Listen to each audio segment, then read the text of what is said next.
नमस्कार, ज्ञानको प्रतिबिम्बको आजको नयाँ श्रृङ्खलामा हार्दिक स्वागत छ। आज नयाँ श्रृङ्खलाका साथ उपस्थित भएको छु। आज नेपालको इतिहासको बारेमा चर्चा गर्नेछौँ। आशा छ तपाईँले यसलाई पुरा हेरेर साथ दिनुहुनेछ। र मैले सुरुमै भन्छु, आज अलिकति लामो हुन्छ है। नेपालको इतिहासको बारेमा अलिकति चर्चा गरौँ र आफूले जानेको तपाईँहरूलाई पनि एउटा सेयर गरौँ भन्ने हेतुले अलिकति आज लामो हुनसक्छ। तर तपाईँले पुरा हेरेर साथ दिनुभयो भने केही न केही नयाँ पक्कै सिकेर जानुहुन्छ भन्ने एउटा विश्वास पनि छ। र तपाईँलाई भिडियो मन पर्यो भने बिना हिचकिचाहट भिडियोलाई लाइक, कमेन्ट र सेयर अनि ज्ञानको प्रतिबिम्बलाई फलो गर्न सक्नुहुनेछ। तपाईँको सहयोग सधैँमा मेरो लागि प्रेरणाको स्रोत बन्नेछ। हुन्छ त आजको विषयवस्तुतर्फ हामी अगाडि बढ्छौँ। अब इतिहास भनेको विगतमा घटेका ती घटनाहरूको चाहिँ अध्ययन, अवलोकन होइन, त्यसलाई चाहिँ विश्लेषण गर्ने एउटा विधा हो इतिहास। तपाईँहरूलाई थाहा नै छ।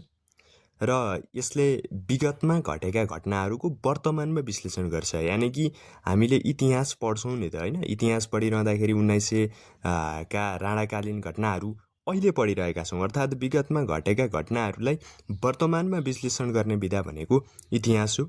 र इतिहासका पिता हेरोडोटस हुन्। मैले अगाडिको मेरो श्रृङ्खलामा पनि भनेको थिएँ। र हामी आज चाहिँ विशेष गरी नेपालको इतिहासको बारेमा कुरा गर्छौँ। र नेपालको नामाकरण कसरी भयो त भन्ने कुरा गरौँ सुरुमा। र ने भन्ने एकजना ऋषि थिए, उनले लालन पालन गरेको भएर चाहिँ नेपालको नामाकरण रहेको हो भन्ने एउटा मान्यता छ। र अरू थुप्रै मान्यताहरू छन् होइन। निप र आल मिलेर नेपाल बनेका भन्ने कुराहरू छन् होइन। अनि चाहिँ किराँतमा उन भनेको उन र को मध्य भूमिका रूपमा नेपालको नामाकरण भएको। अझ यसलाई अलिकति डिटेलमा चाहिँ पढ्नु होला। यो मैले सामान्य रूपमा भने र यसका चाहिँ धेरै छन् नेपालको नामाकरणहरू सम्बन्धी, तपाईँहरूले चाहिँ पढ्न सक्नुहुन्छ। र नेपालको कुरा गर्दाखेरि नेपाललाई सत्ययुगमा सत्यवती भनिन्थ्यो, त्रेतायुगमा तपोवन भनिन्थ्यो, द्वापर युगमा मुक्ति सोपान भनिन्थ्यो र अहिले चाहिँ नेपाल भनेर भन्ने गरिन्छ भनेर हामीले कुरा गरौँ। र नेपालको सबभन्दा पहिलो वंशबाट हामीले कुरा गर्छौँ। र नेपालको पहिलो वंश भनेको गोपाल वंश हो। गोपाल वंशका प्रथम राजा भुक्तमान अथवा उनलाई कतै कतै धर्माकर भनेको पनि पाइन्छ। र अन्तिम राजा चाहिँ यक्षगुप्त हुन् है। र 8 जना राजाले चाहिँ गोपाल वंशमा शासन गरे।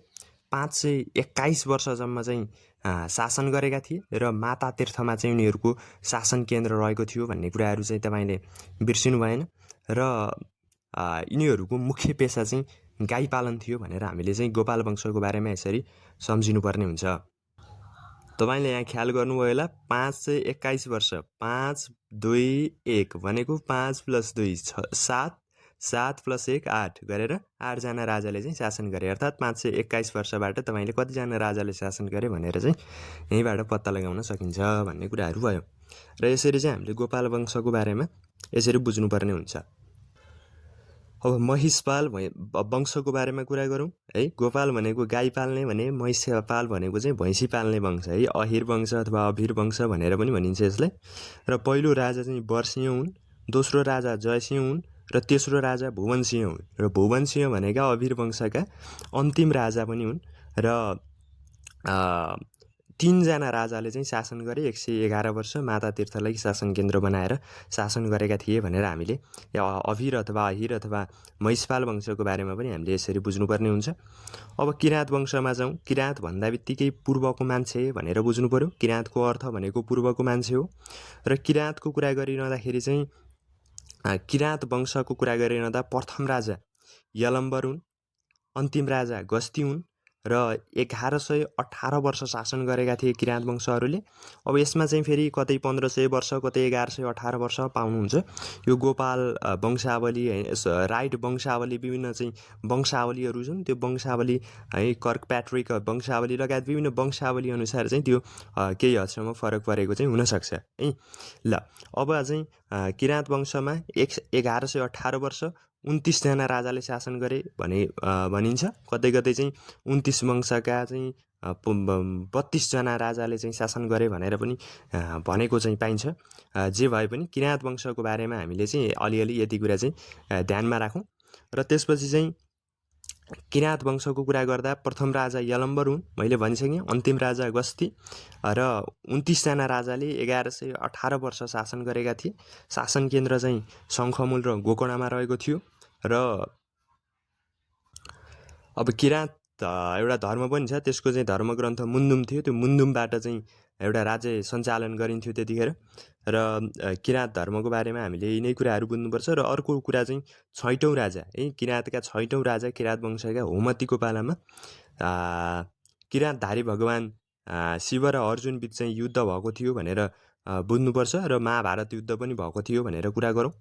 त्यसै गरी 7औँ राजा जितेदास्तीका पालामा चाहिँ गौतम बुद्ध नेपाल आएका थिए भनेर भनिन्छ। त्यसै 14औँ राजा स्थुङ्कोको पालामा चाहिँ 14औँ राजा स्थुङ्कोको पालामा नेपालको पहिलो पर्यटक चाहिँ सम्राट अशोक नेपाल आएका थिए। र उनले चाहिँ आफ्नी छोरी चारुमतीलाई पनि नेपाल ल्याएर आएका थिए। र उनले चाहिँ चारुमतीको विवाह नेपालका राजकुमार देवपालसँग गराएका थिए। र ती चारुमतीले जुन बसाएको बस्ती छ त्यसलाई चाहिँ चाबैल भनिन्छ। र जुन देवपालले बसाएको बस्ती छ त्यसलाई चाहिँ देवपाटन भनिन्छ भनेर चाहिँ हामीले यसलाई यसरी चाहिँ बुझ्नुपर्ने हुन्छ। र यिनै कुराहरू छन् किराँत वंशको बारेमा। हामी यति कुरा गरौँ है, अब धेरै नै लामो हुनसक्छ अलि धेरै कुरा गर्दाखेरि चाहिँ। अब किराँत वंशपछि सोम वंशमा जाउँ। सोम वंशको बारेमा धेरै पढ्नु पर्दैन, थोरै कुरा गरौँ। सोम वंशको बारेमा चाहिँ हामी थोरै कुरा गर्छौँ, अरू बाँकी कुराहरू हजुरहरूले आफै अध्ययन गर्नुहोला। सोम वंशका पहिलो राजा निमिष, अन्तिम राजा चाहिँ भास्कर वर्मा र चाहिँ शासन केन्द्र गोदावरी। र गोदावरीमा चाहिँ 12 वर्षे मेलाको चलन चलाउने चाहिँ निमिष हुन् भनेर तपाईँहरूले यसमा चाहिँ सम्झिनुपर्ने हुन्छ। अब एउटा महत्त्वपूर्ण वंशको बारेमा हामी अलिकति बढी डिटेलमा कुरा गर्नुपर्ने हुन्छ। यो लिच्छवी वंश भन्ने कुराहरू छ। लिच्छवी वंशको बारेमा कुरा गरिरहँदाखेरि चाहिँ लिच्छवी वंशको बारेमा कुरा गरिरहँदा हामीले अलिकति डिटेलमा कुरा गरौँ। लिच्छवीहरू चाहिँ भारतको मुजफ्फरपुरको वैशाली भन्ने ठाउँबाट चाहिँ नेपाल आएका थिए भन्ने कुरा गरौँ। र लिच्छवी वंशका प्रथम राजा जयदेव प्रथम हुन् है। प्रथम राजा प्रथमै हुन्छन् है, यसरी सम्झौँ। अन्तिम राजा जयदेव तृतीय, थर्ड भएछन् है। अन्तिम भनेको अब थर्ड भनेर बुझौँ न यहाँ। जयदेव तृतीय प्रथम राजा जयदेव प्रथम, अन्तिम राजा जयदेव तृतीय है। जय कामदेव पनि भनेर भन्ने गरेको पाइन्छ यदि म गलत छैन भने। त्यसपछि चाहिँ 800 वर्ष शासन गरे भनेर कुरा गरौँ करिब। अनि हाँडी गाउँमा चाहिँ शासन केन्द्र थियो यतिखेर भन्ने कुराहरू पनि भयो।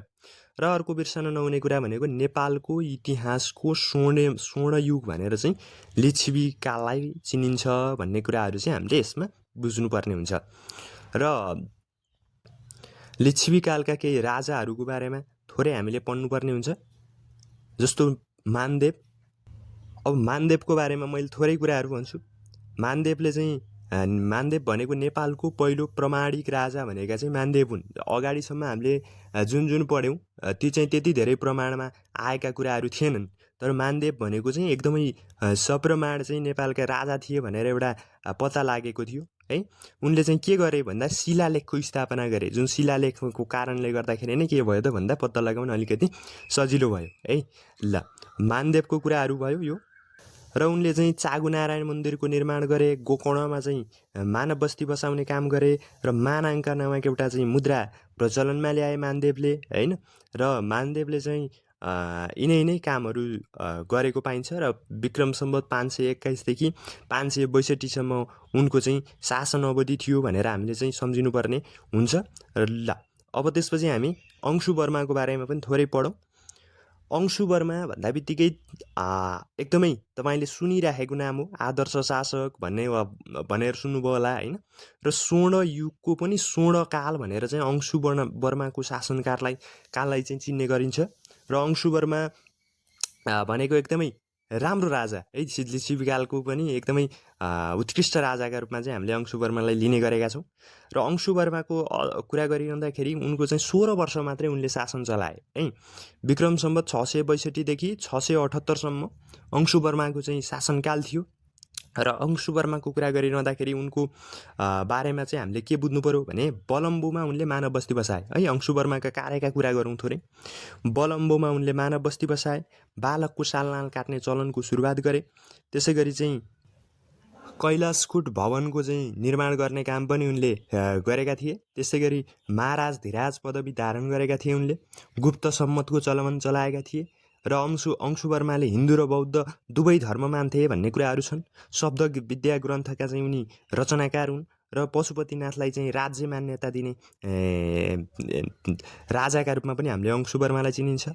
र अंशुवर्माको पालामा चाहिँ भारतमा राजा शासक अथवा राजा हर्षवर्धन थिए र तिब्बतमा चाहिँ स्रङचङ गम्पो रहेका थिए र आफ्नी छोरी नेपाल तारा भनेर समेत चिनिने भ्रिकुटीको विवाह चाहिँ तिब्बतका शासक अथवा राजा स्रङचङ गम्पोसँग गरेर चाहिँ तिब्बतसँग एउटा राम्रो सम्बन्ध कायम गर्न पनि सफल थिए र भारतसँग पनि उनले व्यापारिक सम्बन्ध कायम गरेका थिए। यसरी उनलाई एकदमै कुशल शासक भनिएको हो, त्यही भएर होइन, यत्तिकै भनिएको होइन। र तिब्बतका चाहिँ स्रङचङ गम्पोसँग चाहिँ भ्रिकुटीको विवाह गराइदिए र तिब्बतमा चाहिँ भ्रिकुटीलाई चाहिँ ढिचुङ भनेर भन्ने गरेको पनि पाइन्छ। र यिनै कुराहरू चाहिँ हामीले अलिअलि अंशुवर्माको बारेमा कुरा गऱ्यौँ है। आज मैले अलिकति सठिक रूपमा नेपालको इतिहासको बारेमा डिटेलमा भन्दा पनि अलिकति सबै कुराहरूलाई चाहिँ समेट्ने एउटा प्रयत्न गरिराखेको छु र तपाईँलाई कस्तो लागिरहेको छ लाइक, कमेन्ट, सेयर र फलो गर्न भने नबिर्सनु होला। र त्यसपछि अर्कै एकजना राजाको बारेमा हामी कुरा गर्छौँ। नरेन्द्रदेवको बारेमा थोरै कुरा गरौँ। झ्यालमा बुट्टा राख्ने चलनको उनले चलन चलाएका थिए। भोटो जात्राको भद्रादिवास राजदरबारको चाहिँ उनले निर्माण गरे हो। भोटो जात्रा पनि हो है। भोटो जात्राको चाहिँ उनले चलन चलाएका थिए नरेन्द्रदेवले। र पण र पुराण है नामक मुद्राको प्रचलनमा ल्याउने पनि नरेन्द्रदेव हुन्। रातो मच्छिन्द्रनाथको रथयात्राको चलन चलाएका थिए। सिंहासन शब्दको सर्वप्रथम प्रयोग गर्ने राजा पनि को हुन् त भन्दाखेरि नरेन्द्रदेव नै हुन् भनेर चाहिँ हामीले सम्झिनुपर्ने हुन्छ। र अर्को कुरा चाहिँ लिच्छवी कालमा आदि पुरुष भनेर चाहिँ सुपुष्पलाई चिनिन्थ्यो भनेर सम्झिनु पर्यो।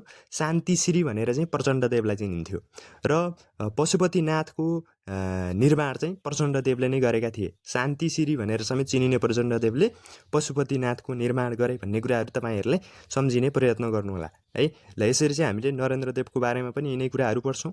र अर्को भनेको चाहिँ गुणकामदेवको बारेमा पनि थोरै कुरा गरौँ।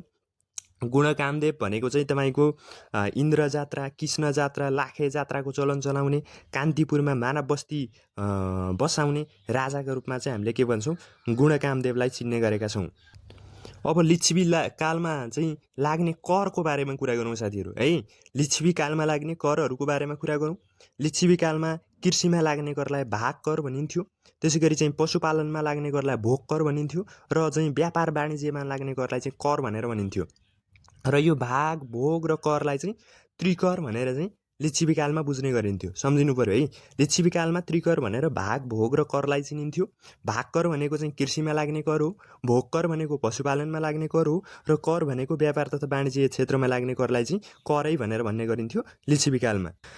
त्यसै गरी पसलमा लाग्ने करलाई आपन कर भनेर भनिन्छ। कपडामा लाग्ने कर चैल कर हो, तेलमा लाग्ने कर तैल कर हो, सुँगुरमा लाग्ने करलाई चाहिँ सुकर भनिन्थ्यो त्यतिखेर। त्यसै गरी भैँसीमा लाग्ने करलाई चाहिँ मल्ल कर भनेर चाहिँ भन्ने गरिन्थ्यो भन्ने कुराहरू चाहिँ यसमा रह्यो है। मैले तपाईँलाई आज पहिले नै भनेको थिएँ कि आज चाहिँ अलिकति लामो चाहिँ हुनेवाला छ, तर तपाईँले अन्तिमसम्म चाहिँ हेरेर साथ दिनु होला। र तपाईँलाई भिडियो मन परिरहेको छ भने नहिचकिचाइकन भिडियोलाई लाइक, कमेन्ट, सेयर अनि पेजलाई चाहिँ फलो गर्न सक्नुहुन्छ, ज्ञानको प्रतिबिम्ब फेसबुक पेजलाई, र अन्य साथीहरूलाई पनि फलो गर्न चाहिँ भन्न सक्नुहुन्छ है।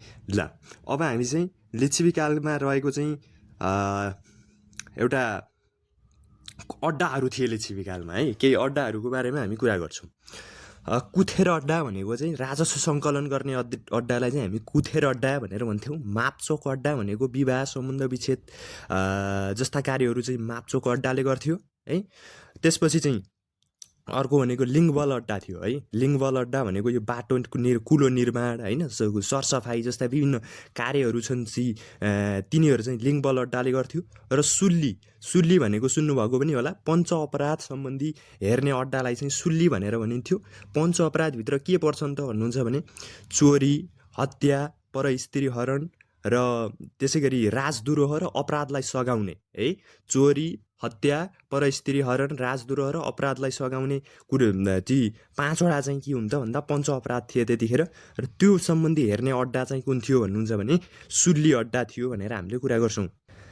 त्यसै गरी लिच्छवी कालमा चाहिँ कसलाई के भनिन्थ्यो भन्ने कुरा गरौँ। प्रधानमन्त्रीलाई चाहिँ महासामन्त भनेर भनिन्थ्यो है, मन्त्रीलाई अमात्य भनिन्थ्यो, अनि प्रशासकलाई चाहिँ सामन्त भनेर भनिन्थ्यो।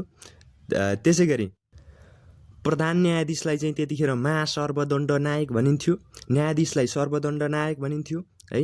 र चाहिँ सेनापतिहरू प्रधान सेनापतिलाई चाहिँ महाबलाध्यक्ष, सेनापतिलाई चाहिँ बलाध्यक्ष भनिन्थ्यो, भावी राजालाई युवराज भनिन्थ्यो है।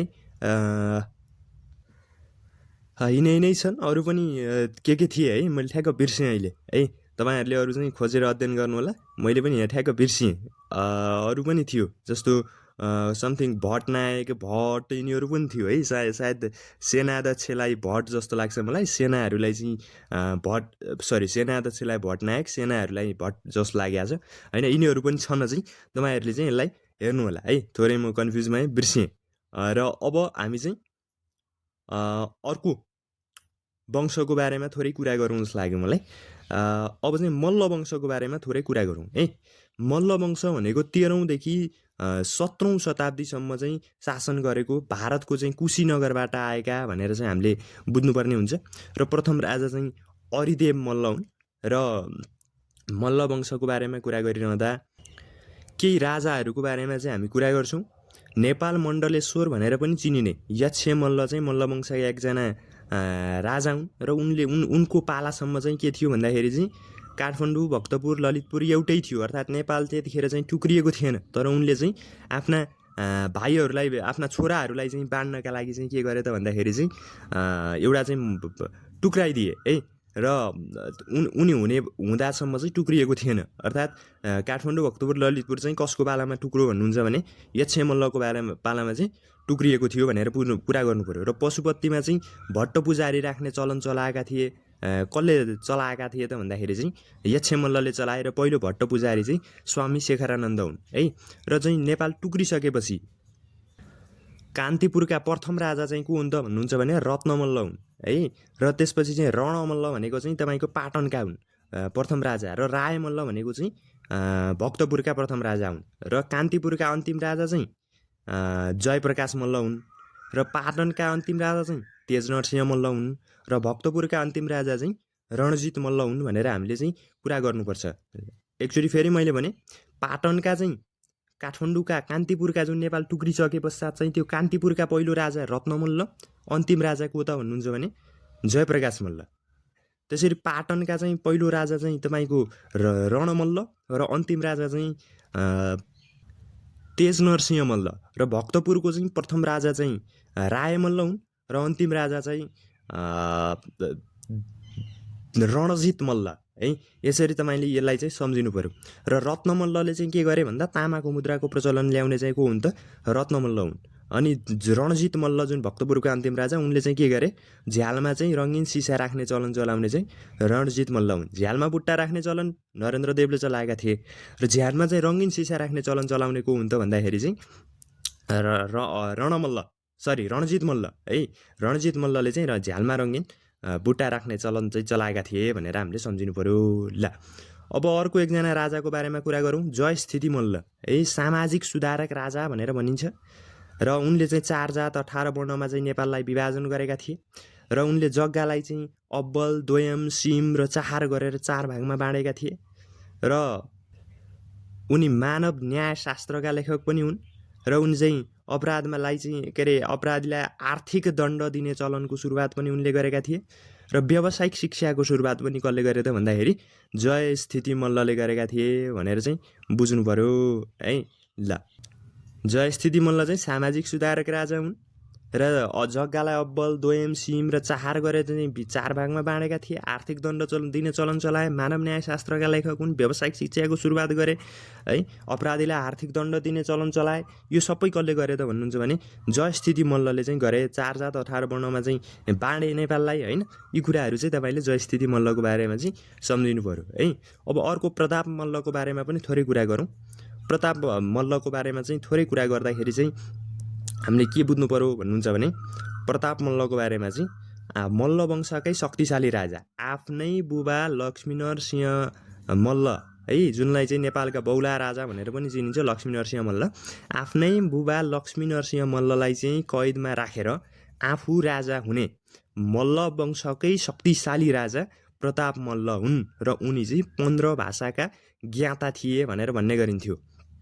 र प्रताप मल्लले के गरे त भन्ने कुराहरू पनि थोरै गरौँ। उनले चाहिँ 4 कुने मुद्राको चलन चलाएका थिए।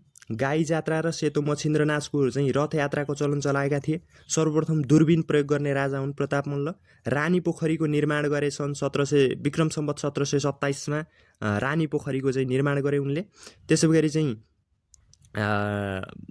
अर्को भनेको चाहिँ उनको पालादेखि चाहिँ राजाहरू बुढा नीलकण्ठमा चाहिँ गएर चाहिँ दर्शन गर्न छोडेका थिए, पूजाआजा गर्न छोडेका थिए। वज्रयोगिनी रथ यात्राको चलन चलाएका थिए उनले। त्यस्तै गरी चाहिँ उनी चाहिँ हरिसिद्धिको नाच हेर्दा हेर्दै मर्ने राजा पनि हुन् प्रताप मल्ल। त्यसै गरी भूकम्पमा परेर मर्ने राजा को हो भने चाहिँ अभय मल्ल भनेर सम्झिनु होला है। हरिसिद्धिको नाच हेर्दा हेर्दै मर्ने राजा चाहिँ प्रताप मल्ल हुन् भनेर हामीले यसरी प्रताप मल्लको बारेमा चाहिँ कुराहरू चाहिँ गर्न सक्छौँ। ल अब यसलाई चाहिँ मैले कसरी सम्झाएको छु यत्रा कार्यहरूलाई भन्नुहुन्छ भने 4 गासे दुरा हरिवज्र बुढा भनेर सम्झाएको छु। अब त्यो भनेको के हो भन्नुहुन्छ भने 4 भनेको 4 कुने मुद्राको चलन, गासे भनेको गाई जात्रा र सेतो मच्छिन्द्रनाथको हैन, दुरा भनेको चाहिँ दु भनेको चाहिँ तपाईको दूरबीन प्रयोग गर्ने पहिलोचोटि, रा भनेको रानी पोखरी निर्माण गर्ने हैन, हरिसिद्धिको नाच हेर्दा हेर्दै मर्ने, वज्रयोगिनी रथ यात्राको चलाउने र उनको पालाबाट चाहिँ बुढा नीलकण्ठमा के गरे त भन्दाखेरि जान छोडेका थिए। अब मैले पहिल्यैदेखि भन्दै आएको छु सूत्र भनेको चाहिँ अब आफ्नो तरिकाले निर्माण गर्न सकिन्छ, तपाईले पनि आफ्नो तरिकाले निर्माण गर्न चाहिँ सक्नुहुन्छ भन्ने कुराहरू रह्यो। त्यसै गरी अर्को एकजना राजा महेन्द्र मल्लको बारेमा कुरा गरौँ। महेन्द्र मल्ल भनेको चाहिँ चाँदीको मुद्रा प्रचलनमा ल्याउने चाहिँ महेन्द्र मल्ल है। सुनको रत्न मल्लले चाहिँ सुनको मुद्रा प्रचलनमा ल्याएका थिए। चाँदीको मुद्रा चाहिँ महेन्द्र मल्ल र सिद्धि नरसिंह मल्लले चाहिँ छालाको मुद्रा प्रचलनमा ल्याएका थिए भनेर, सरी रत्न मल्लले चाहिँ तामाको मुद्रा, सरी ल, र तामाको मुद्रा प्रचलनमा ल्याउने रत्न मल्ल, चाँदीको मुद्रा प्रचलनमा ल्याउने चाहिँ तपाईको सिद्धि नरसिंह मल्ल, सुनको असर्फी प्रचलनमा ल्याउने चाहिँ रणबहादुर शाह, र चाहिँ अर्को के छुट्यो एउटा भर्खरै महेन्द्र मल्लको छुट्यो है। सरी एकचोटि ल, रत्न मल्ल भनेको तामाको मुद्रा प्रचलनमा ल्याउने है। तामाको मुद्रा, छालाको मुद्रा चाहिँ सिद्धि नरसिंह मल्लले प्रचलनमा ल्याएका थिए। एकचोटि ख्याल गर्नुहोस् ल, रत्न मल्ल भनेको तामाको मुद्रा प्रचलनमा ल्याउने, रत्नमा त छ त्यसैले तामाको मुद्रा रत्न मल्लले ल्याए भनेर सम्झिनुहोस्। चाँदीको मुद्रा चाहिँ तपाईको महेन्द्र मल्लले ल्याए। छाला भनेको चाहिँ तपाईको शिक्षा भनेर सम्झिनुहोस् है। जस्तो शिक्षा भन्छौँ नि हामी, शिक्षा। अब के भनेको यो शिक्षा भनेको के त भन्दा सिद्धि, सीबाट सिद्धि नरसिंह, छाबाट छालाको मुद्रा। अब यहाँ झुकिँदैन नि त होइन। सिद्धि नरसिंह मल्लले चाहिँ छालाको मुद्रा प्रचलनमा ल्याए। त्यसपछि चाहिँ तपाईको अर्को के छुट्यो त भन्नुहुन्छ भने चाँदीको मुद्रा चाहिँ महेन्द्र मल्लले। अब चाहिँ क्लियर भयो होला है। सुनको असर्फी रणबहादुर शाह, तामाको मुद्रा रत्न मल्ल, चाँदीको मुद्रा महेन्द्र मल्ल र छालाको मुद्रा चाहिँ सिद्धि नरसिंह मल्लले चाहिँ प्रचलनमा ल्याएका थिए है।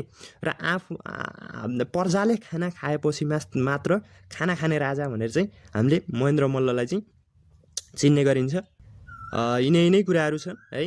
अब जयप्रकाश मल्ल भनेको इन्द्र जात्रामा कुमारीको रथ घुमाउने चलनको सुरुवात गर्ने, पृथ्वीनारायण शाहसँग चाहिँ छाला र जुत्ता माग्ने राजा भनेर चाहिँ हामीले जयप्रकाश मल्ललाई चिन्ने गरिन्छ। यिनै कुराहरू चाहिँ छन्। र अब अलिकति मल्ल वंशमा केलाई के भनिन्थ्यो थोरै हेरौँ। प्रधानमन्त्रीलाई चौतारा भनिन्थ्यो। अब मन्त्रीलाई यतिखेर पनि अमात्य नै भन्ने गरिन्थ्यो है।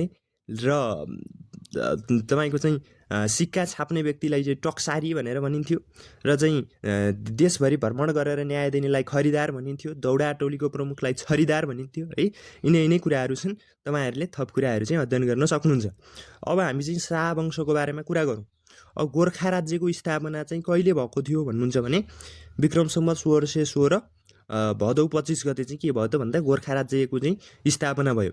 र गोर्खा राज्यमा चाहिँ कोले शासन गरे भन्नुहुन्छ भने द्रव्य शाह, पुरन्दर शाह, छत्र शाह, राम शाह, डम्बर शाह, कृष्ण शाह, रुद्र शाह, पृथ्वीपति शाह, नरभूपाल शाह र अन्त्यमा चाहिँ के गरे त पृथ्वीनारायण शाहले गरेका थिए है। द्रव्य शाह, पुरन्दर शाह, छत्र शाह, राम शाह, डम्बर शाह, कृष्ण शाह, रुद्र शाह, पृथ्वीपति शाह, नरभूपाल शाह भनेको नौजना पृथ्वीनारायण शाहलाई जोडियो भने 10जनाले चाहिँ शासन गरेका थिए भन्ने कुराहरू चाहिँ सम्झिनु पर्यो। र राम शाहको बारेमा थोरै बुझौँ। मानापाथी ढक तराजुको चाहिँ प्रचलनमा ल्याएका थिए उनले। न्याय नपाए चाहिँ गोर्खा जानु भन्ने एउटा जुन भनाइ छ अहिले पनि सुनिन्छ, त्यो चाहिँ राम शाहको पालाबाट चाहिँ एउटा प्रचलनमा आएको थियो भन्ने कुराहरू यसमा अलिकति याद गर्नुपर्ने कुरा हो। र त्यति कुरा गरे पश्चात चाहिँ हामी अब थोरै पृथ्वीनारायण शाहको बारेमा कुरा गरौँ है। नेपाल एकीकरणका चाहिँ के हो त भन्दाखेरि चाहिँ पिता है, नेपाल एकीकरणका पिता भनेर चिनिन्छ हामीले पृथ्वीनारायण शाह। जुन नेपाल एकीकरणका पिता भनेर हामीले चिनिने पृथ्वीनारायण शाहको जन्म चाहिँ 1779 पौष 27 गते चाहिँ भएको थियो। त्यही भएर पौष 27 गते पृथ्वी जयन्ती भनेर हामीले मनाउने पनि गरेका छौँ होइन। त्यो पृथ्वीनारायण शाहको जन्म 1779 पौष 27 गते चाहिँ भएको थियो। र उनले चाहिँ भारद्वाज गोत्र त्यागेर कश्यप गोत्र चाहिँ धारण गरेका थिए भनेर सम्झिनु पर्यो। इन्द्र कुमारी र नरेन्द्र लक्ष्मी दुईजनासँग चाहिँ उनको विवाह भएको थियो भनेर सम्झिनु पर्यो। त्यसपछि चाहिँ पृथ्वीनारायण शाहका गुरु चाहिँ गौरेश्वर पन्त हुन्। पिता नरभूपाल शाह र माता चाहिँ कौशल्यावती है। कौशल्यावतीको कोखबाट चाहिँ उनको जन्म भएको थियो। र नेपाल 4 जात 36 वर्णको साझा फुलबारी हो। पर्जा मोटा भया दरबार मोटा हुन्छ होइन। अनि त्यसपछि चाहिँ घुस लिनिया र दिनिया दुवै देशका शत्रु हुन्। यी भनाइहरू चाहिँ पृथ्वीनारायण शाह है, पृथ्वीनारायण शाहका चाहिँ भनाइहरू हुन् भनेर हामीले सम्झिनु पर्यो। र उनी चाहिँ 1799 चाहिँ 20 वर्षको उमेरमा चाहिँ राजा भएका थिए है। 1799 उनी चाहिँ राजा भएका थिए भनेर हामीले कुरा गर्छौँ। थोरै अब एकीकरण अभियानको कुरा गरौँ। उनले 1801 असोज 15 है, 1801 असोज 15 नुवाकोटमाथि विजय प्राप्त गरेका थिए। र उनले चाहिँ 1819 मकवानपुरमाथि विजय प्राप्त गरेका थिए। 1822 चैत्र 3 गते कीर्तिपुरमाथि चाहिँ तेस्रो आक्रमणमा उनले विजय हासिल गरेका थिए। 1825 आश्विन 13 गते काठमाडौँ र आश्विन 24 गते चाहिँ ललितपुर अथवा पाटनमाथि विजय हासिल गरेका थिए। 1826 मङ्सिर 1 गते चाहिँ उनले भक्तपुरमाथि विजय हासिल गरेका थिए है। र 1826 चैत 10 गते चाहिँ कान्तिपुरलाई काठमाडौँलाई नेपालको राजधानी घोषणा गरिएको थियो। र उनको मृत्यु चाहिँ 1831 माघ 1 गते चाहिँ भएको थियो भनेर हामीले यसरी चाहिँ उनको बारेमा चाहिँ हामीले कुरा गरौँ है। अब चाहिँ हामीले प्रताप सिंह शाह भनेर चिनिन्छ। पृथ्वीनारायण शाहपछि चाहिँ प्रताप सिंह शाहले चाहिँ शासन गरे। योग्य पिताका चाहिँ अयोग्य पुत्र भनेर चिनिन्छ। 1831 देखि 1834 सम्म चाहिँ उनको के रह्यो त भन्दाखेरि शासन रह्यो है। अब त्यसपछि चाहिँ रणबहादुर शाह है, स्वामी महाराज भनेर पनि चिनिन्छ। आफ्नै सौतेनी भाइ शेरबहादुर शाहद्वारा काटिने महाराज पनि हुन्। म मर्या मुलुक डुब्ने छैन तर भीमसेन मर्या मुलुक डुब्ने छ भन्ने भनाइ पनि कसको हो त भन्नुहुन्छ भने रणबहादुर शाहको चाहिँ हो भनेर हामीले कुरा गरौँ। त्यसपछि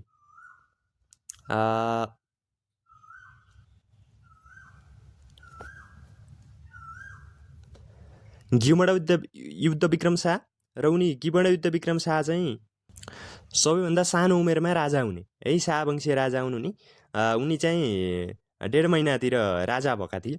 र उनले 1855 देखि 1873 सम्म उनले चाहिँ शासन गरेका थिए। र उनको पालामा चाहिँ के भयो त भन्दाखेरि चाहिँ सुगौली सन्धि हुँदाखेरि चाहिँ को थिए त भन्दाखेरि नेपालका राजा चाहिँ को थिए भन्नुहुन्छ भने गिबड युद्ध विक्रम शाह थिए भनेर हामीले सम्झिनु पर्यो। थोरै सुगौली सन्धिको बारेमा कुरा गरौँ है। नेपाल अङ्ग्रेज युद्ध भयो है। बुटौलको चाहिँ शिवराज र रौतहटका 22 गाउँलाई चाहिँ अङ्ग्रेजहरूले आफ्नो दाबी गरे है। त्यसपछि नेपाल सरकारले चाहिँ त्यतिखेर दिन नमानेपछि के भयो भन्दाखेरि नेपालमा चाहिँ के भयो त अङ्ग्रेजहरूले के गरे, युद्ध गरे है। र युद्ध गर्दाखेरि चाहिँ नेपालको के भयो त भन्दा एकदमै बहादुरी साथ लडे तापनि नेपालको के भयो त अन्त्यमा अलिकति पराजय भयो। र त्यो पराजय भएपछि के गर्नु पर्यो, भारतको सुगौली भन्ने ठाउँमा गएर के गर्नु पर्यो भन्दा सुगौली सन्धि गर्ने स्थिति सिर्जना भयो है। र त्यो सुगौली सन्धिको चाहिँ हामीले थोरै कुरा के बुझ्नु पर्यो भन्दा सुगौली सन्धि हुँदा चाहिँ नेपालका राजा गिबड युद्ध विक्रम शाह र प्रधानमन्त्री चाहिँ को थिए भन्नुहुन्छ भने त्यतिखेर भीमसेन थापा चाहिँ प्रधानमन्त्री थिए। र त्यो सुगौली सन्धि भयो। र नेपालका तर्फबाट चाहिँ कसले 1816 मार्च 3 चाहिँ के भयो त भन्दाखेरि चाहिँ त्यो सुगौली सन्धि भयो। नेपालका तर्फबाट चाहिँ राजगुरु चाहिँ गजराज मिश्र र चन्द्रशेखर उपाध्यायले हस्ताक्षर गरे। त्यसपछि चाहिँ उता ब्रिटिस इस्ट इन्डियाका कम्पनीका तर्फबाट चाहिँ जनरल ब्राड शाहले चाहिँ हस्ताक्षर गरे र 1816 मार्च 4बाट चाहिँ के भयो त भन्दाखेरि सुगौली सन्धि लागू भयो र सुगौली सन्धिमा चाहिँ नेपालले थुप्रै भूभाग चाहिँ के भयो त गुमाउनु पर्यो है। सुगौली सन्धि अगाडि नेपालको क्षेत्रफल 2,04,917 वर्ग किलोमिटर थियो, तर त्यसपछि चाहिँ के भयो त सुगौली सन्धि पश्चात चाहिँ पूर्व मेचीदेखि पश्चिम महाकाली चाहिँ नेपालको भूभाग कायम भयो र अहिले चाहिँ नेपालको त्यसपछि चाहिँ 1,47,181 वर्ग किलोमिटर क्षेत्रफल चाहिँ कायम हुन गएको हो र अहिले जुन जुन चाहिँ सीमा विवादहरू छन् त्यही सुगौली सन्धिबाट चाहिँ सीमा विवादहरू चाहिँ आएको हो है। त्यो काली नदीका कुराहरू अहिले आउँछन्, लिपुलेक लिम्पियाधुरा, त्यो चाहिँ त्यही सुगौली सन्धिमा चाहिँ नेपालको भूभाग के भयो त्यो खुम्चाएर चाहिँ इस्ट इन्डियाले त्यो बनाइसके पश्चात चाहिँ त्यो कुराहरू चाहिँ त्यो सुगौली सन्धिबाट चाहिँ त्यो स्थितिको चाहिँ के भएको हो त भन्दा सिर्जना भएको। पूर्वमा मेचीदेखि पश्चिममा महाकालीसम्म चाहिँ हाम्रो चाहिँ पुग्यो।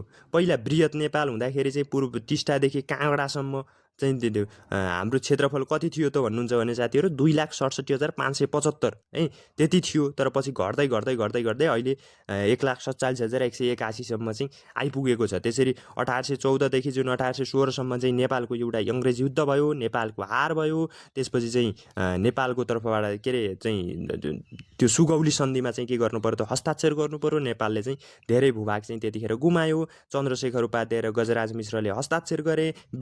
इस्ट इन्डियाका कम्पनीबाट जनरल ब्राड शाहले हस्ताक्षर गरे है। र त्यसपछि चाहिँ 1816 मार्च 3मा हस्ताक्षर भएर मार्च 4बाट के भयो त भन्दा यो लागू भयो है।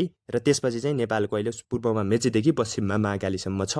त्यतिखेर चाहिँ राजा किमाड युद्ध विक्रम शाह थिए भने प्रधानमन्त्री को थिए त भन्नुहुन्छ भने प्रधानमन्त्री चाहिँ को थिए भन्नुहुन्छ भने त्यतिखेर प्रधानमन्त्री थिए भीमसेन थापा है।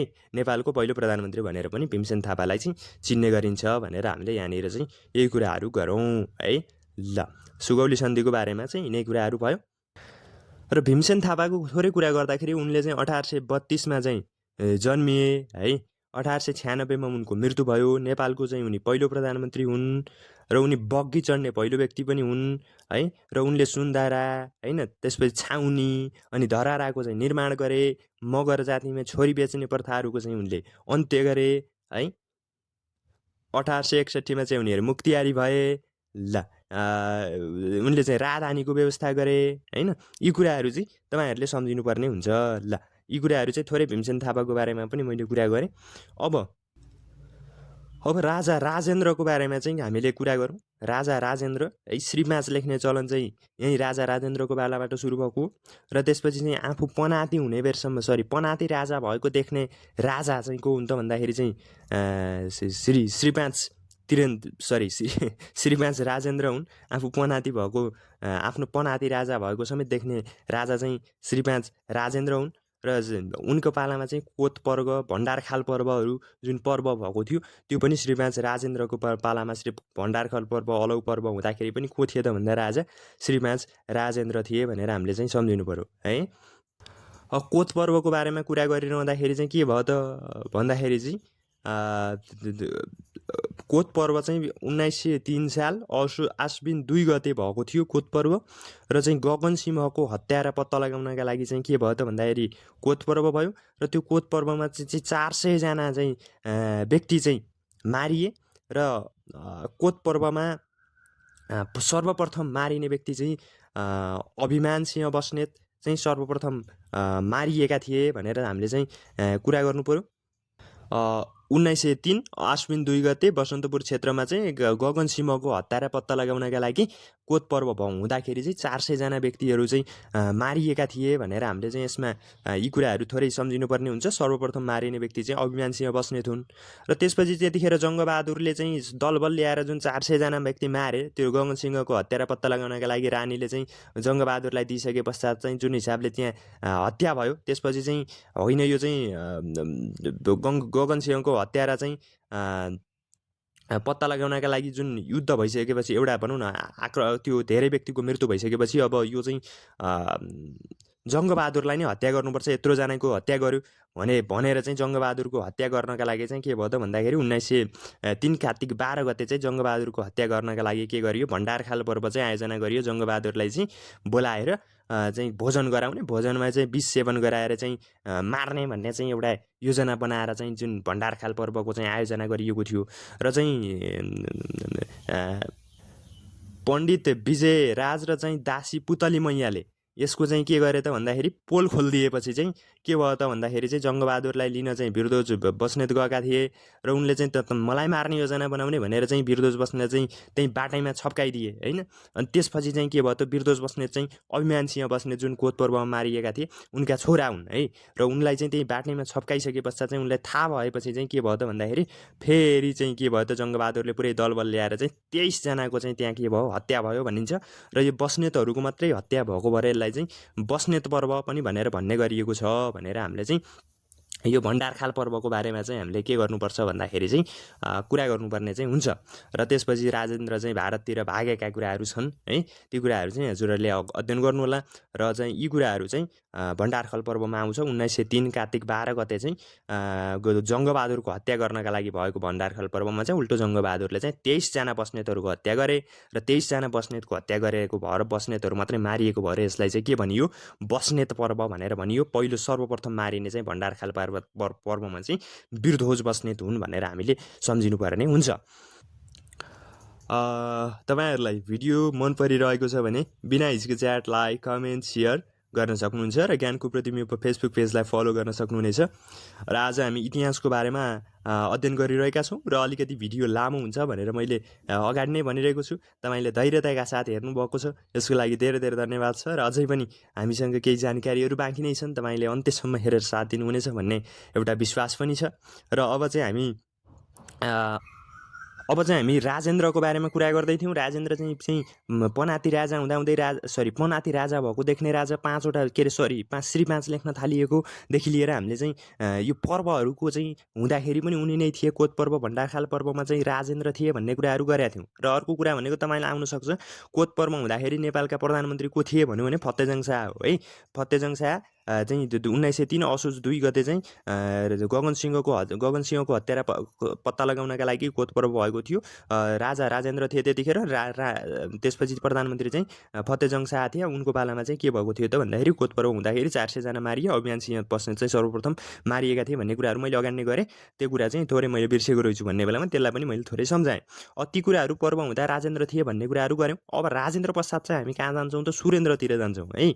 सुरेन्द्रतिर जान्छौँ।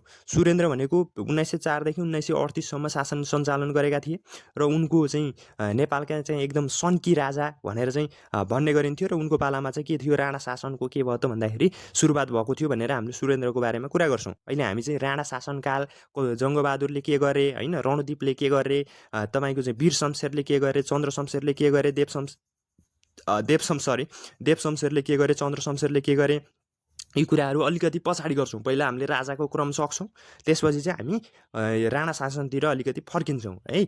ल अब यसपछि यहाँसम्म हामीले कुरा गऱ्यौँ। अब त्यसपछि श्री 5 युवराज त्रैलोक्य वीरविक्रम शाह भन्ने छन् एकजना, उनी चाहिँ राजा नहुँदै चाहिँ मृत्यु भएका थिए भनेर हामीले सम्झिनु पर्यो। त्यसपछि चाहिँ हामी पृथ्वी वीरविक्रम शाहमा जाउँ। 1938 देखि 1968 सम्म शासन गरेका थिए।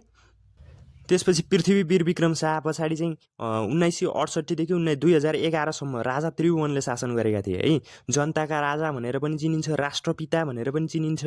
र राजा त्रिभुवनको कुरा गर्दाखेरि सबैभन्दा बढी शासन गर्ने राजाका रूपमा समेत हामीले के गर्छौँ, त्रिभुवनलाई चिन्छौँ है। 1968 देखि 2011 43 वर्ष चाहिँ उनले के गरे, शासन गरे। युरोप भ्रमण गर्ने पहिलो राजाका रूपमा पनि हामीले के गर्छौँ, राजा त्रिभुवनलाई चिन्ने गरिन्छ। र उनी चाहिँ 2007 सालको आन्दोलन हुँदा, नेपालमा प्रजातन्त्र स्थापना हुँदा चाहिँ के 2007 सालको क्रान्ति हुँदाखेरि को थिए त भन्दाखेरि राजा चाहिँ राजा त्रिभुवन थिए। जब नेपाली काङ्ग्रेसले चाहिँ एउटा क्रान्तिको चाहिँ सुरुवात गरेको थियो हैन, क्रान्ति गर्ने घोषणा गर्यो, त्यसपछि सहयोग गर्नका लागि राजा त्रिभुवन चाहिँ भागे है, भनौँ न दिल्लीतिर गए भनौँ न।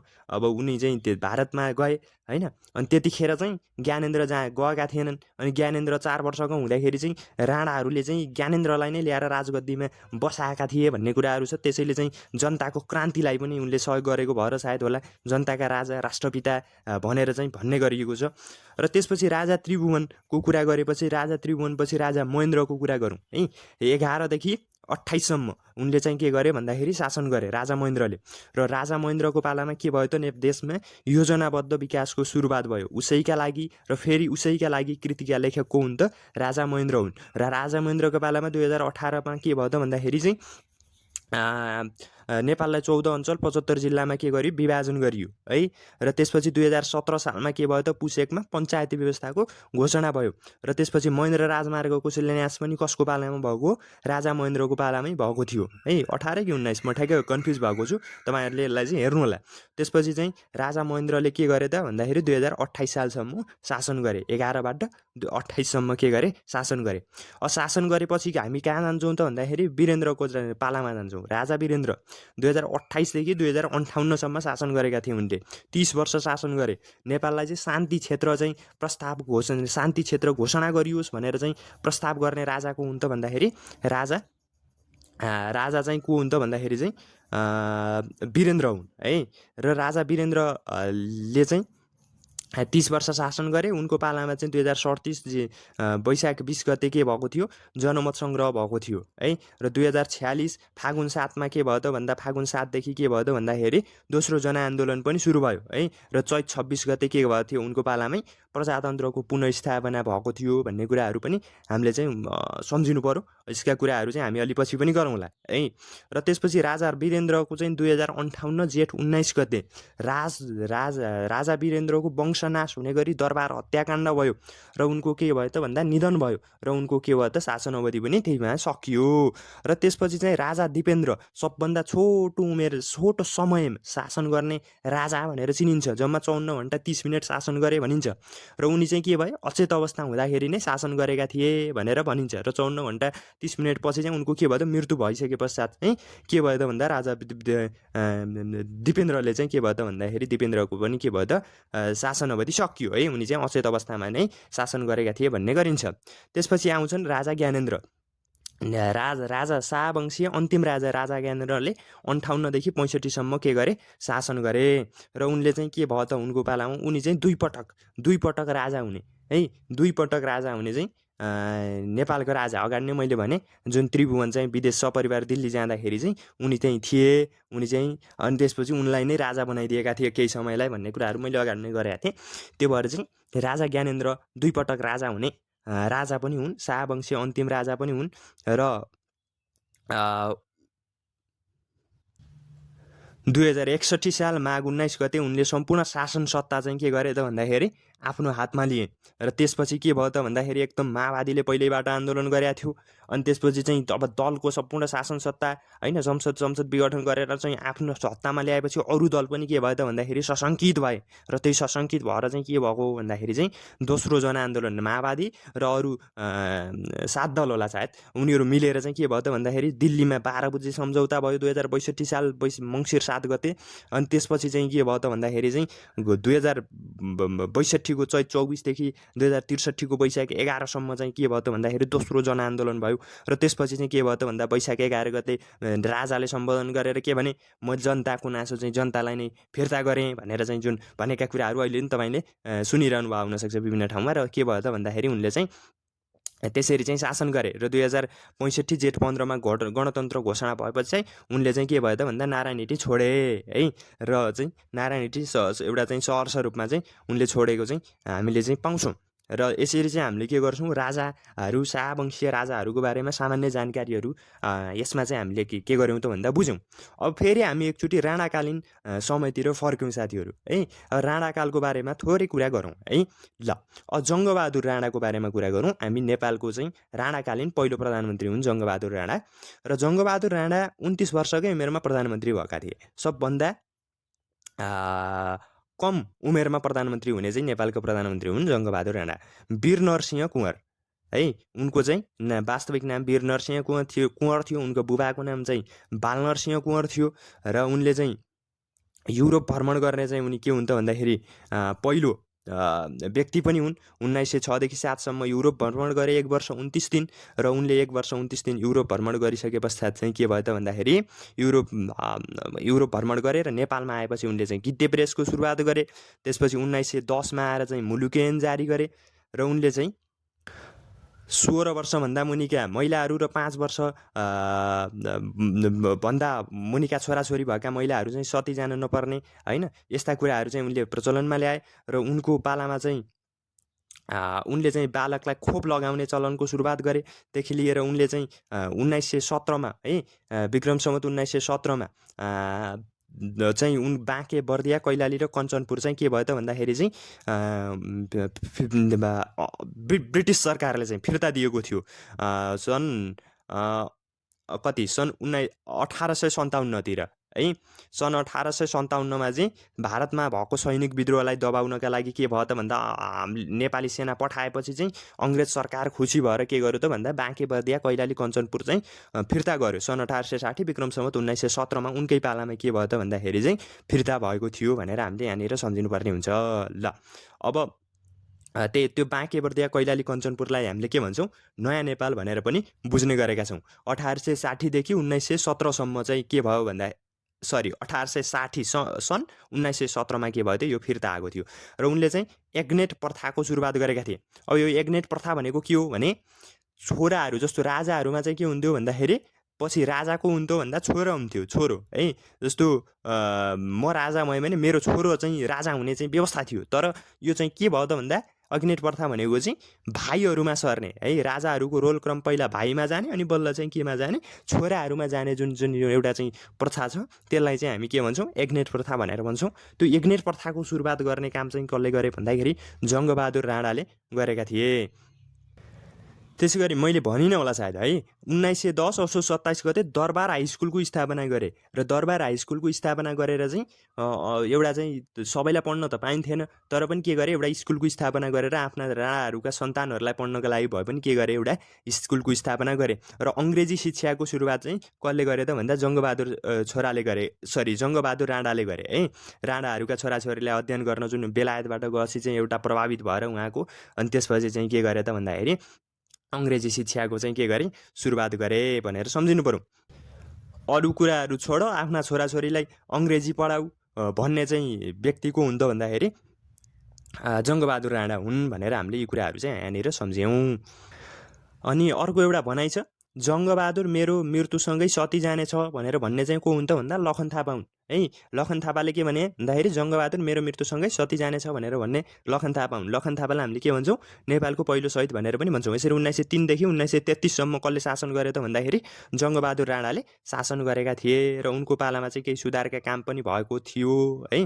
त्यसैले चाहिँ अहिले नि कहिलेकाहीँ युगले मागेको नेता भनेर कसलाई भनिन्छ भन्दाखेरि चाहिँ जङ्गबहादुरलाई भनिन्छ भनेर चाहिँ हामीले पढ्न पाउँछौँ। ल जङ्गबहादुरको बारेमा चाहिँ यिनै कुराहरू भयो। के कुरा गऱ्यौँ त भन्दा वीरनरसिंह कुँवर उनको वास्तविक नाम हो। उनको चाहिँ 3देखि 33सम्म 1903देखि 33सम्म उनले शासन गरेका थिए। 29 वर्षको उमेरमा उनी प्रधानमन्त्री भए। एग्नेट प्रथाको चलन चलाए, गीते प्रेसको सुरुवात गरे, मुलुक ऐन जारी गरे, दरबार हाई स्कुलको स्थापना गरे, अङ्ग्रेजी शिक्षाको सुरुवात गरे, बाँके बर्दिया कैलाली कञ्चनपुर उनकै पालामा फिर्ता आएको थियो है। त्यसै गरी अरू कुरा छोडा आफ्ना छोराछोरीलाई अङ्ग्रेजी पढाऊ भन्ने चाहिँ जङ्गबहादुर हुन्। उनले चाहिँ श्री 3 को उपाधि पनि प्राप्त गरेका थिए है। उनले चाहिँ श्री 3 को उपाधि प्राप्त गरेका थिए जङ्गबहादुर राणाले। र यिनै कुराहरू चाहिँ हामीले के गर्नु पऱ्यो, यसमा चाहिँ बुझ्नु पऱ्यो। अरू कुरा पनि छन्, हजुरहरूले अध्ययन गर्नु होला है। अब जङ्गबहादुर शाहपछि रणदीप सिंह 1933देखि 1942सम्म शासन गरेका थिए उनले। र उनले चाहिँ भित्ते पात्रोको चलन चलाए। तेजारथ अड्डाको चाहिँ उनले स्थापना गरेका थिए। यो चाहिँ कसले गरे त भन्दाखेरि रणदीप सिंहको पालामा भएका कुराहरू चाहिँ हुन्। त्यसपछि वीर शमशेरमा जाउँ। 1942देखि 1957सम्म 1942देखि 1957सम्म चाहिँ उनले शासन गरेका थिए भनेर हामीले सम्झिनु पऱ्यो। अब यो वीर शमशेरमा चाहिँ 1944मा चिठीमा टिकट टाँस्ने चलन वीर शमशेरको पालामा चल्यो। 1947मा उनले चाहिँ वीर अस्पतालको निर्माण गरे है र महिला शिक्षाको सुरुवात गरे, वीर अस्पतालको निर्माण गरे हैन, वीर पुस्तकालयको निर्माण गरे, लाल दरबार, सेतो दरबार, घण्टाघर, नारायणी टी हैन, यिनीहरूको चाहिँ उनले के गरे, स्थापना गरे। वीरता दिने चलनको सुरुवात गरे। विदेशी ब्याङ्कमा पैसा राख्ने चाहिँ पहिलो व्यक्ति हुन्। उनको पालाबाट चाहिँ जबरा लेख्न थालियो है। र यिनै कुराहरू चाहिँ हामीले के गर्नु पर्यो त भन्दाखेरि वीर शमशेरको पालामा चाहिँ हामीले चाहिँ यी कुराहरू अध्ययन गर्नुपर्ने हुन्छ। र सबभन्दा पहिला मोटर चढ्ने व्यक्ति पनि को हुन् त भन्दाखेरि वीर शमशेर हुन्। यहाँ सम्झिनु पऱ्यो, सबभन्दा पहिला बग्गी चढ्ने व्यक्ति भीमसेन थापा हुन्, दूरबिन प्रयोग गर्ने पहिलो व्यक्ति चाहिँ प्रताप मल्ल हुन् होइन, सबभन्दा पहिला मोटर चढ्ने व्यक्ति वीर शमशेर हुन्, र चाहिँ सबभन्दा पहिला कोट लगाउने व्यक्ति चाहिँ को हुन् त भन्दाखेरि चाहिँ जङ्गबहादुर राणा है। जङ्गबहादुर राणाले चाहिँ कोट लगाउने व्यक्ति चाहिँ को हुन् त भन्दा जङ्गबहादुर राणा हुन् भनेर हामीले यसरी सम्झिनु पऱ्यो है। ल 1942 देखि 1957सम्म को गरे त भन्दा वीर शमशेरले शासन गरेका थिए। यति कुराहरू हामीले वीर शमशेरमा गऱ्यौँ। अब हामी चाहिँ चन्द्र शमशेरको बारेमा जाउँ। अलिकति लामो लागेको हुनसक्छ, तर थोरै समयमा धेरै जानकारी दिउँ। आज चाहिँ नेपालको इतिहासको बारेमा पाठ बनाइरहँदाखेरि पनि टाइम मिलिरहेको छैन मेरो पनि अहिले, त्यस कारणले गर्दाखेरि चाहिँ एकैचोटि आज टाइम मिलेको बेलामा सर दिउँ। अब फेरि अर्को श्रृङ्खला कहिले आउँछ ठ्याक्क थाहा छैन होइन, त्यही भएर चाहिँ टाइम मिलेको बेलामा सर जानकारी दिउँ भन्ने हिसाबले चाहिँ आज अलिकति लामो पनि भएको छ होला। तर तपाईँहरू एकदमै धेरै अध्ययनमा जागरुक व्यक्तिहरू हुनुहुन्छ र तपाईँले यसलाई अन्त्यसम्म हेरिरहनु भएको छ भन्ने विश्वास पनि छ।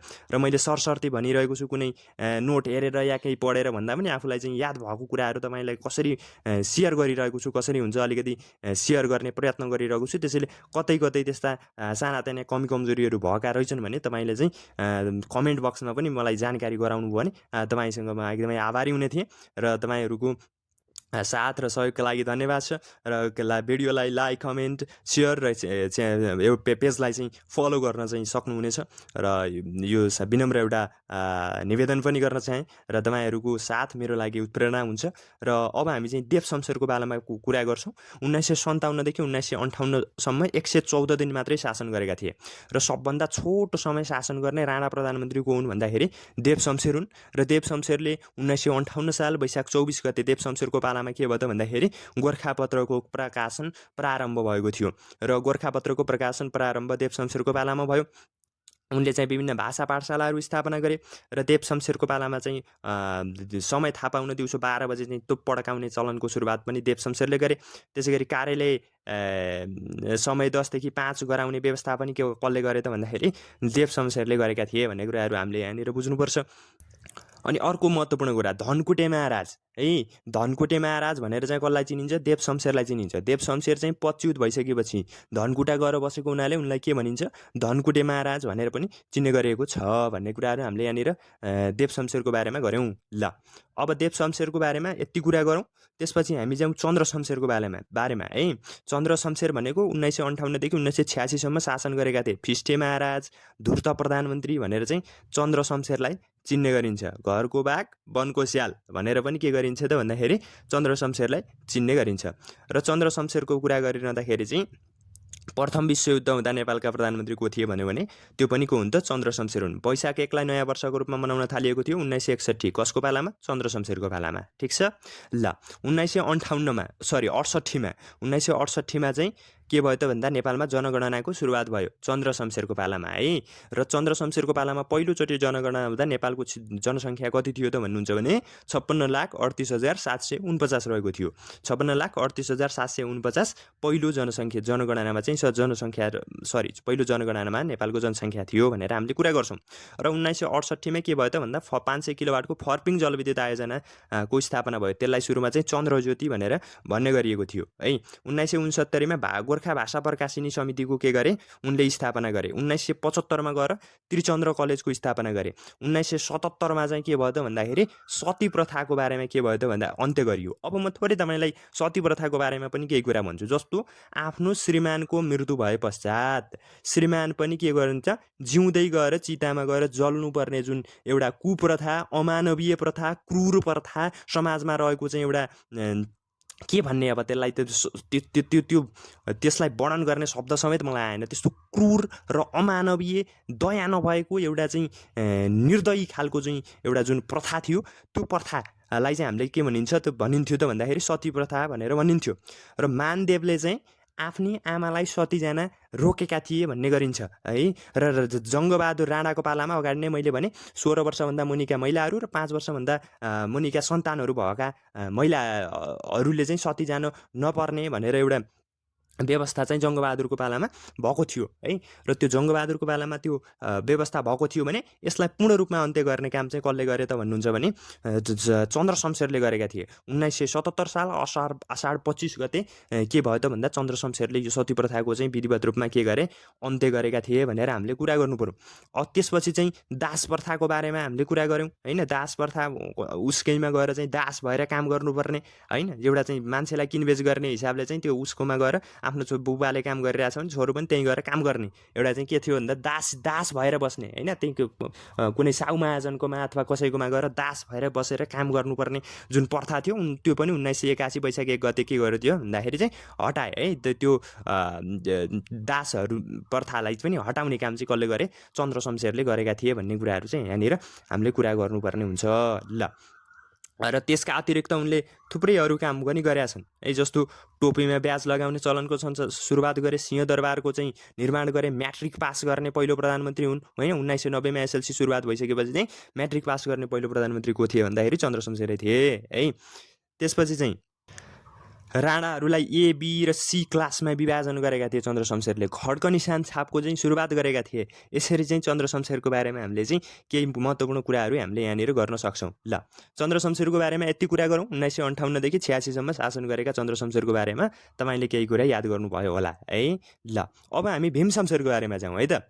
अब 86 देखि 89 सम्म शासन गरेका थिए भीम शमशेरले। भीम शमशेरले 86 देखि 89 सम्म शासन गरे र शनिबार बिदा दिने चलाएका थिए है। मृत्युदण्डलाई कैदमा रूपान्तरण गरे। कार्यालय समेत 10 देखि 4 सम्म बनाउने काम पनि कसले गरे, भीम शमशेरले गरे। लाइब्रेरी पर्व 1987 र प्रचण्ड गोर्खा पर्व 1988 मा भीम शमशेरकै पालामा भएको थियो भनेर चाहिँ हामीले कुरा गर्छौँ है। लाइब्रेरी पर्व र प्रचण्ड गोर्खा पर्व समथिङ कुन 87 कुन 88 ठ्याक्क कन्फ्युज भयो तपाईँले आफै हेर्नुहोस् है। लाइब्रेरी पर्व यो चाहिँ कस्तो भन्दाखेरि अब लक्ष्मीप्रसाद देवकोटाहरू लगायतका चाहिँ केही व्यक्तिहरूले चाहिँ देशमा चाहिँ लाइब्रेरी खोलेर सबैलाई सचेतना गराउनुपर्छ भनेर चाहिँ लाइब्रेरी पर्व खोलेका थिए होइन। अनि त्यसपछि चाहिँ त्यतिखेर चाहिँ कि एकजनाले कसले नाम बिर्सेँ मैले ठ्याक्क पोल खोलिदिएपछि चाहिँ उनीहरूलाई चाहिँ जरिवाना 100 रुपियाँ लक्ष्मीप्रसाद देवकोटाले पनि तिर्न परेको थियो होइन। त्यो पर्व हो लाइब्रेरी पर्व होइन। ती लाइब्रेरी पर्व प्रचण्ड गोर्खा पर्वहरू भएको चाहिँ कुन पालामा त भन्दाखेरि भीम शमशेरको पालामा भएको थियो भनेर हामीले यिनै कुराहरू चाहिँ भीम शमशेरको बारेमा कुरा गर्नुपर्दाखेरि चाहिँ सम्झिनुपर्ने कुराहरू हुन् है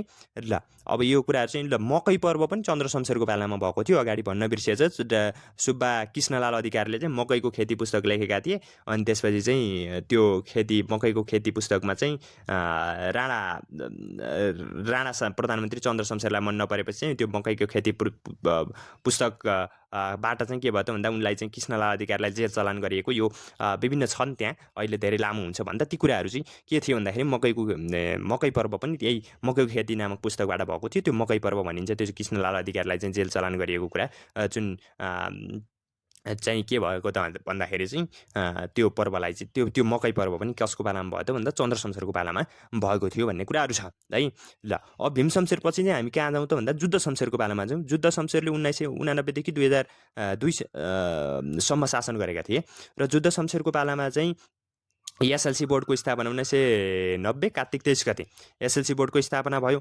र जुद्ध शमशेरको पालामा चाहिँ 1994 कार्तिक 30 मा नेपाल बैंक लिमिटेडको स्थापना भयो होइन। अनि जुद्ध शमशेरको पालामा 2002 असोज 1 गते नेपालमा कागजी नोटको सुरुवात भयो र सी क्लासका राणाहरूलाई चाहिँ यो एबिसी क्लासमा चाहिँ बाँडेको चाहिँ चन्द्र शमशेरले हो। अनि त्यसपछि चाहिँ तपाईँको कर्मचारीहरूलाई चाहिँ पेन्सन दिने चलनको सुरुवात पनि उनले गरे होइन। कोठ फी लिने चलनको सुरुवात पनि गरेका थिए। सायद सी क्लासका राणालाई के थियो समथिङ के थियो ठ्याक्क मैले बिर्सेँ। समथिङ काठमाडौँ निकाला कि समथिङ प्रधानमन्त्री हुन नपाउने समथिङ के बनाएका थिए त्यसलाई चाहिँ त्यो ठ्याक्क मैले बिर्सेँ। ती कुराहरू चाहिँ चन्द्र शमशेरको पालामा भएको थियो है। त्यो पनि तपाईँले एकचोटि हेर्नु होला। अब त्यसपछि जुद्ध शमशेरको पालामा भएको थियो। तपाईँले त्यो कुरा हेर्नु होला। अब त्यसपछि चाहिँ हामी 2002 देखि 2005 सम्म पद्म शमशेर है तेस्रो पुस्ताका प्रधानमन्त्री भनेर चिनिन्छ होइन। अनि त्यसपछि चाहिँ स्कुलका पिता भनेर पनि चिनिन्छ, रुन्चे प्रधानमन्त्री भनेर पनि चिनिन्छ पद्म शमशेरलाई। र चाहिँ म राष्ट्रको नोकर हुँ भन्ने प्रधानमन्त्री हुन् पद्म शमशेर। 2002 देखि 2005 सम्म चाहिँ उनले के गरे त भन्दा शासन गरेका थिए। उनकै पालामा चाहिँ नेपाल सरकारको वैधानिक कानुन 2004 जारी भएको थियो तर चाहिँ के भएन त भन्दाखेरि लागू चाहिँ हुन सकेन भन्ने कुराहरू गऱ्यौँ है ल। पद्म शमशेरको बारेमा यी कुराहरू गऱ्यौँ। अब पद्म शमशेर पश्चात हामी जाउँ मोहन शमशेरको पालामा। मोहन आकाशवाणीको स्थापना गरेर 2006मा र राणाकालीन अन्तिम प्रधानमन्त्रीका रूपमा हामीले के गर्छौँ त मोहन शमशेरलाई लिन्छौँ। 5 देखि 7 सम्म उनले चाहिँ शासन गरेका थिए। त्यसपछि पनि जुन प्रजातन्त्र स्थापना भएपछि पनि केही समय चाहिँ शासन गरेका चाहिँ उनले थिए। यसरी चाहिँ हामीले मोहन शमशेरको बारेमा पनि अलिअलि कुरा चाहिँ गर्न सक्छौँ। सर्वसाधारणलाई चाहिँ रेडियो राख्नका लागि अनुमति दिने प्रधानमन्त्री पनि मोहन शमशेरै हुन् जस्तो चाहिँ मलाई लाग्छ है, यदि म गलत छैन भने। सायद जुद्ध शमशेरले रेडियो भित्रै आएको जस्तो लाग्छ जुद्ध शमशेरको पालामा चाहिँ, अनि रेडियो राख्ने अनुमति चाहिँ मोहन शमशेरले दिएको हो भन्ने चाहिँ मलाई लाग्छ, यदि म गलत छैन भने। यसमा चाहिँ अलिकति म पनि कन्फ्युज भएँ। ल तपाईँले यसलाई थप कुराहरू हेर्नु होला। र अलिकति भिडियो आज लामो पनि भइरहेछ, तपाईँलाई अलिकति बोरिङ फिल पनि भएको हुनसक्छ, तर पनि अध्ययन गर्दा कहिलेकाहीँ अलिकति बोरिङ फिल हुनसक्ने कुराहरू स्वाभाविक रूपमा त्यसलाई चाहिँ हामीले लिनुपर्छ। र अब हामी चाहिँ थोरै अलिकति 2007 साल पछाडिको कुरा पनि हामी गरौँ। अगाडि पनि अलिअलि गरेको थिएँ। 2007 साल फागुन 7 गते नेपालमा के भयो त भन्दाखेरि प्रजातन्त्र स्थापना भयो। त्यसपछि देशमा विभिन्न प्रधानमन्त्रीहरू भए होइन। राणा प्रधानमन्त्री मोहन शमशेर भए, पछाडि चाहिँ काङ्ग्रेसका सबैले राजीनामा दिइसकेपछि प्रधानमन्त्रीले पनि राजीनामा दिए। त्यसपछि देशमा राजनीतिक अस्थिरता भयो होइन। त्यसपछि चाहिँ 1911मा चाहिँ राजा त्रिभुवनको मृत्यु भइसकेपछि राजा महेन्द्र सत्तामा आए। सत्तामा आएपछि पनि के भयो त राजनीतिक अस्थिरता रोकिएन। उनी चाहिँ अलिकति महत्त्वकाङ्क्षी स्वभावका थिए। त्यसपछि उनले चाहिँ पछाडि के भयो 2015मा चाहिँ फागुन 7 गते निर्वाचन भयो। निर्वाचनमा काङ्ग्रेसले चाहिँ 2/3 ल्यायो। 109 सिटमध्ये 74 सिट काङ्ग्रेसले जितेको थियो त्यतिखेर। त्यसपछि बिपी कोइराला, विश्वेश्वर प्रसाद कोइराला जुन नेपालको पहिलो जननिर्वाचित प्रधानमन्त्री हुन्, उनी चाहिँ त्यतिखेर प्रधानमन्त्री भएका थिए। तर प्रधानमन्त्री भए पनि के गरे त भन्दा उनले चाहिँ राजा महेन्द्रले चाहिँ के गरे त पञ्चायती व्यवस्था लगाएर सबै दलमाथि के गरे त भन्दा प्रतिबन्ध लगाइदिए। त्यसपछि के भयो पञ्चायती व्यवस्थाको सुरुवात भयो 2017 पुस 1 गतेबाट। अनि त्यसपछि चाहिँ 2017देखि पञ्चायती व्यवस्था भएपछि विभिन्न पञ्चायती विरोधीहरू आन्दोलनहरू पनि हुँदै गए होइन। 2036मा विद्यार्थी आन्दोलन पनि भयो। 2028मा होला सायद झापा विद्रोह पनि भयो होइन। यसरी चाहिँ थुप्रै आन्दोलनहरू पनि हुँदै गए। अनि त्यसपछि चाहिँ 2037मा जनमत सङ्ग्रह भयो। त्यो कुराहरू मैले अगाडि नै भने। 2046 फागुन 7 गते गणेशमान सिंहको नेतृत्वमा चाहिँ के भयो त भन्दाखेरि पहिलो जनआन्दोलन भयो। र चैत 26 गते प्रजातन्त्रको पुनर्बहाली गरेका थिए राजा वीरेन्द्रको पालामा है। र त्यसपछि चाहिँ 2047 कार्तिक 23मा फेरि अर्को संविधान जारी भयो। त्यसपछि चाहिँ 2048, 2051, 2056मा फेरि निर्वाचनहरू भए। त्यसपछि 2052 साल फागुन 1 गते माओवादीले सशस्त्र सङ्घर्षको सुरुवात गर्यो। र त्यसपछि 2058मा दरबार हत्याकाण्डको चाहिँ भयो। त्यसपछि झन् माओवादी युद्ध अझ चर्किन थाल्यो। त्यसपछि 2061 माघ 19मा राजाले चाहिँ सम्पूर्ण शासन व्यवस्था आफ्नो हातमा ल्याएपछि सबै कुरा शासनहरू सबै दलहरू चिडिए राजासँग। र 2062मा गएर के भयो त भन्दाखेरि 12 बुँदे सम्झौता भयो। र त्यसपछि चाहिँ के भयो 2062 चैत 24देखि वैशाख 11सम्म के भयो दोस्रो जनआन्दोलन भयो। र त्यो दोस्रो जनआन्दोलन पश्चात के भयो त भन्दाखेरि चाहिँ के भयो राजा चाहिँ के भयो त भन्दा घुँडा टेक्न बाध्य भएर 2063 वैशाख 11 गते के भयो भन्दाखेरि नेपालमा लोकतन्त्र स्थापना भयो। त्यसपछि 2064 चैत्र 28 गते संविधान सभाको पहिलो निर्वाचन भयो। त्यसपछि त्यहाँ चाहिँ माओवादी सबभन्दा ठुलो दल भयो, 1 सिट कम भयो उसको चाहिँ बहुमत पुग्नका लागि। त्यसपछि 2065 जेठ 15मा बसेको पहिलो बैठकले के गर्यो त भन्दाखेरि राजालाई हटाएर त्यसलाई गणतन्त्रात्मक मुलुकमा लग्यो। त्यसपछि गणतन्त्रात्मक मुलुक भइसकेपछि चाहिँ त्यसपछि त्यो जुन पहिलो संविधान सभाले संविधान बनाउन सकेन। र फेरि 2070मा चाहिँ खिलराज रेग्मी चाहिँ मन्त्री परिषदका चाहिँ अध्यक्ष बनाएर चाहिँ उनलाई चाहिँ के गर्यो संविधान सभाको चाहिँ निर्वाचन गर्न लियो। र त्यसपछि चाहिँ के भयो त भन्दाखेरि 2072 साल असोज 3 गते होइन 2070 साल मङ्सिर 4 गते भएको चाहिँ संविधान सभा थियो, निर्वाचन थियो। त्यो निर्वाचनले चाहिँ के गर्यो त संविधान सभाको निर्वाचनबाट चाहिँ निर्वाचित संविधान सभाले चाहिँ के गर्यो 2072 असोज 3 गते अन्ततः संविधान सभाबाट संविधान जारी गर्नका लागि के भयो त भन्दा सफल भयो। र 2072 असोज 3 गते जुन संविधान जारी भइसकेपछि चाहिँ पहिलो प्रधानमन्त्री चाहिँ 2065 समथिङ कतिमा थियो है, साउन 6 कि कतिमा रामवरण यादव भएका थिए पहिलो राष्ट्रपति है। र गणतन्त्र पछिको पहिलो प्रधानमन्त्री चाहिँ को थिए त भन्दा पुष्पकमल दाहाल प्रचण्ड थिए। र त्यसपछि पनि त्यहाँ राजनीतिक अस्थिरताका कुराहरू रोकिएन। कहिले माधव कुमार नेपाल, कहिले झलनाथ खनाल, कहिले बाबुराम भट्टराई होइन। ती विभिन्न हुँदै 2072मा अन्ततः संविधान जारी भयो। त्यसपछि संविधान जारी भए पश्चात चाहिँ नेपालको पहिलो महिला राष्ट्रपतिका रूपमा विद्यादेवी भण्डारी निर्वाचित भइन् होइन, अथवा निर्वाचित गरियो विद्यादेवी भण्डारीलाई।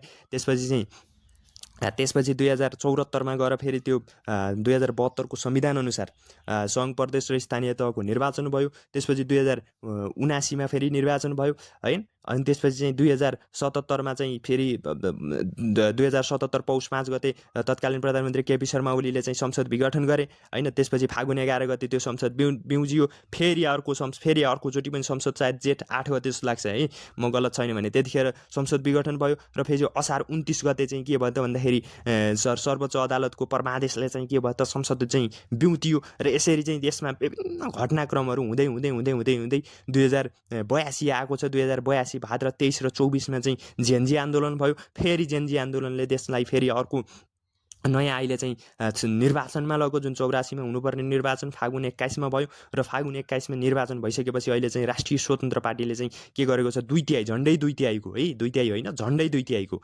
चाहिँ सरकार निर्माण गरेको छ अहिले 182 सिटका साथ। र अहिले चाहिँ नयाँ प्रधानमन्त्री बालेन्द्र शाह बालेन 2082 साल 12 महिना 13 गते चाहिँ के भयो त उनी नियुक्त भएका छन्। र त्यसपछि चाहिँ अहिले चाहिँ देशको स्थिति यसरी चाहिँ चलिरहेको छ। यसरी नेपालको परापूर्व कालदेखि अहिलेसम्मको इतिहासको बारेमा आज हामीले चर्चा गऱ्यौँ। यसरी चर्चा गर्ने क्रममा केही कुरा त्यस्ता कमी कमजोरी भएका हुन सक्छन्, केही गल्ती कमी कमजोरी भएका हुन सक्छन्। त्यसलाई तपाईँले औँल्याइदिनु होला र सुधार गर्ने मौका पनि प्रदान गर्नुहुनेछ भन्ने विश्वास छ। र यो मेहनतलाई तपाईँले सम्मान गर्नुहुनेछ र लाइक, कमेन्ट, सेयर भिडियोलाई अनि पेजलाई फलो पक्कै गर्नुहुनेछ भन्ने एउटा विश्वास पनि छ। र तपाईँलाई भिडियो मन परेको छ भने कृपया नहिचकिचाइकन तपाईँले लाइक, कमेन्ट, सेयर गर्न सक्नुहुनेछ। र हुन्छ त आजको लागि भने हामीले नेपालको इतिहासको बारेमा यति कुरा गऱ्यौँ। भिडियो आज अलिकति लामो भयो होला तर पनि केही न केही नयाँ कुराहरू सिक्नुभयो भन्ने एउटा विश्वास पनि छ। अर्को श्रृङ्खला अब कहिले आउँछ, अलिकति बिजी पनि छु म, सायद कहिले आउँछ अब त्यो समय मिलाएर ल्याउने प्रयत्न पनि गर्नेछु। हुन्छ त आजको लागि भने हामी यति नै गरौँ। अर्को श्रृङ्खलामा फेरि भेट्ने प्रयत्न गर्नेछौँ। तपाईँहरू सबैको दिन शुभ रहोस्। नमस्कार।